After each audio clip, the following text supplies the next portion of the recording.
अगर एक माँ को अपने ही बेटे को मारना पड़े तो क्या वो फैसला अचानक लिया गया था या इसके पीछे एक गहरी सोच, एक सख्त इरादा और पहले से तय की गई कहानी छिपी थी। 1957 में आई फिल्म मदर इंडिया का आखिरी सीन भारतीय सिनेमा के इतिहास के सबसे ताकतवर और भावनात्मक दृश्यों में से एक गिना जाता है। जब राधा अपने ही बेटे विरजू पर गोली चलाती है तो सिर्फ एक किरदार नहीं बल्कि पूरा भारतीय नारी की छवि एक नए स्तर पर सामने आती है। लेकिन क्या आपने कभी सोचा है, क्या इस एंड सीन्स को लेकर कभी कुछ और सोचा गया था? क्या निर्देशक महबूब खान के दिमाग में कोई अलग अंत भी था? आइए आज हम इसी सच्चाई के बारे में जानते हैं। फिल्म मदर इंडिया को महबूब खान ने खुद डायरेक्ट किया था। यह फिल्म उनकी 1940 की फिल्म औरत का रीमेक थी, यानी कहानी का मूल ढांचा पहले मौजूद था और महबूब खान इस कहानी के संदेश को लेकर शुरू से ही बेहद स्पष्ट थे। इस फिल्म की कहानी एक गांव की महिला राधा के संघर्ष को दर्शाती है, जो हर मुश्किल के बावजूद अपने सिद्धांतों और ईमानदारी से समझौता नहीं करती। यही मूल विचार फिल्म के अंत तक कायम रहता है। फिल्म के अंत में विरजू, जो राधा का बेटा है, एक विद्रोही और अपराधी बन जाता है। वह गांव के जमींदार से बदला लेने के लिए उनकी बेटी को उठा ले जाता है और इसी पल राधा के सामने सबसे बड़ा फैसला आता है, माँ का प्यार या समाज की मर्यादा। और राधा समाज, न्याय और सबसे पहले अपने सिद्धांतों को चुनती है और बिरजू को गोली मार देती है। यह सीन इतना प्रभावशाली इसलिए था क्योंकि यह सीन एक कहानी का अंत नहीं बल्कि एक विचारधारा का प्रतीक। अब सबसे बड़ा सवाल आता है, क्या महबूब खान ने कभी इस अंत को बदलने के बारे में नहीं सोचा? ऐतिहासिक और विश्वसनीय स्रोतों के अनुसार इस बात का कोई परिणाम नहीं है कि महबूब खान ने फिल्म के अंत को लेकर अलग विकल्प तैयार किया था।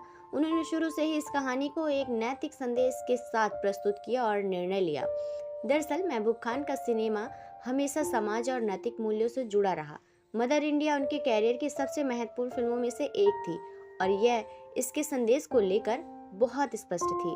राधा का अपने बेटे को मारना एक शॉकिंग ट्विस्ट नहीं बल्कि एक पूरी फिल्म की यात्रा का लॉजिकल और प्लानेट पॉइंट था। अगर हम फिल्म को ध्यान से देखें तो शुरुआत में ही राधा का किरदार इतना त्याग, संघर्ष और नैतिकता का प्रतीक दिखाता है। उससे हर मुश्किल में अपने सिद्धांतों को नहीं छोड़ा, चाहे गरीबी हो, कर्ज हो या सामाजिक दबाव। इसलिए क्लाइमेक्स में इसका फैसला अचानक नहीं लगता बल्कि उनके पूरे चरित्र का विस्तार लगता है।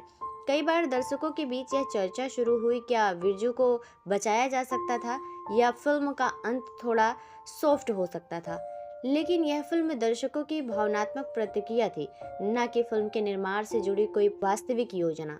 महबूब खान का उद्देश्य साफ था, यह भारतीय नारी को सिर्फ एक माँ के रूप में नहीं बल्कि एक मजबूत, नैतिक और सिद्धांतवादी व्यक्तिगत के रूप में दिखाना चाहते थे और यही वजह है कि उन्होंने फिल्म का अंत किसी कॉम्प्रोमाइज के साथ नहीं किया। एक और महत्वपूर्ण बात, उस दौर में भी यह अंत बेहद साहसिक माना गया क्योंकि आमतौर पर फिल्मों में माँ का किरदार अपने बच्चों के लिए सब कुछ त्याग देता है, लेकिन यहाँ राधा अपने बेटे को ही खत्म कर देती है और फैसला अचानक नहीं था, लेकिन यही फिल्म की सबसे बड़ी ताकत बन गई।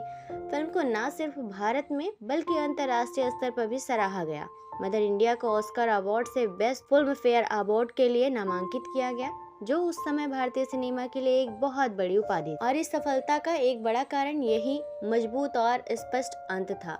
अगर ये अंत बदल दिया जाता, अगर राधा बिरजू को माफ कर देती, तो शायद फिल्म का पूरा संदेश ही कमजोर पड़ जाता।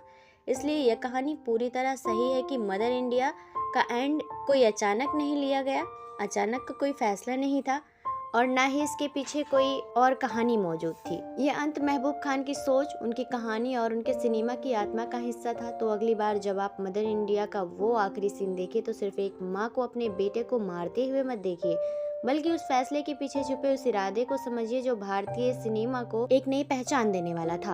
आप क्या सोचते हैं, अगर राधा बिरजू को माफ कर देती तो क्या ये फिल्म उतनी ही प्रभावशाली रहती? अपनी राय हमें कमेंट में जरूर बताएं।